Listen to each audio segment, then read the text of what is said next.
Hey guys, welcome back to another art talk. This time I'm talking about doing an underpainting. So I've already got this one well underway. I'm doing a new painting here and I want to just talk a little bit of what I've done so far and what I'm going to be doing. So you can see here I have a smallish canvas and I'm going to be doing a portrait here of a newborn baby, my own, who was born 16 weeks ago. So I'm excited to do this painting.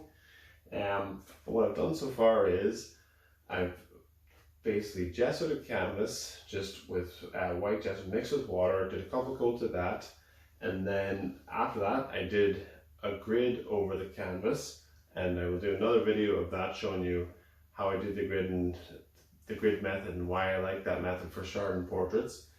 So then what I did then was squared out the grid over the photograph and then sketched it out with pencil and just put in enough information and detail that I would be happy enough to start a painting.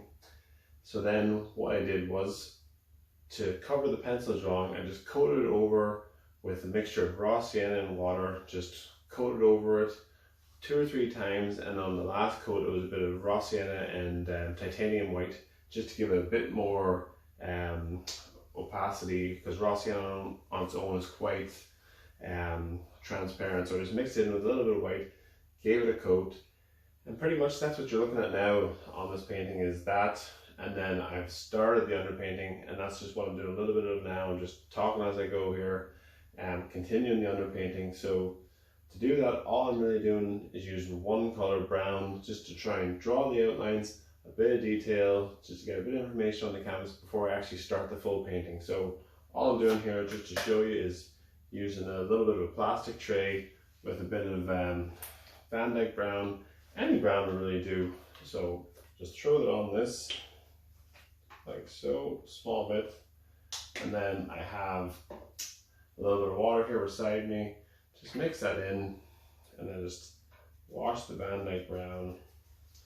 And then just start sort of sketching away with this in hand as a reference. So just a reference photo of the painting. It's not a great photo, but it's enough that it has the information. I have better high resolution photos with better color and stuff on them, but this will do for what I'm doing now.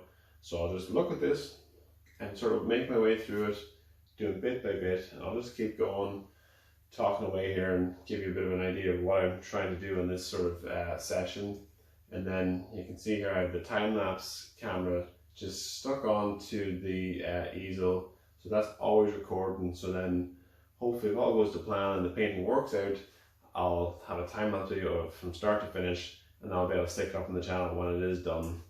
A painting like this on a canvas of this size could take anywhere between 40 to 50 hours.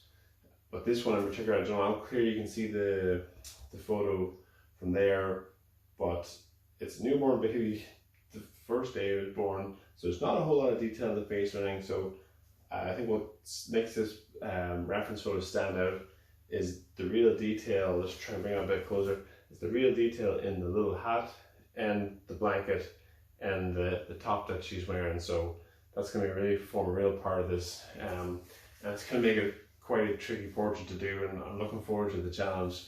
So basically I'll just keep going here as if I was on my own. What I would be doing is I'm just trying to find the shapes as I go of the hat. I'm following the pencil drawing that's below and just kind of making my way around and just finding little bits and pieces.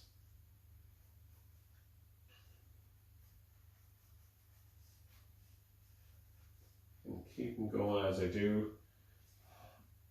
Mix a little bit more of that.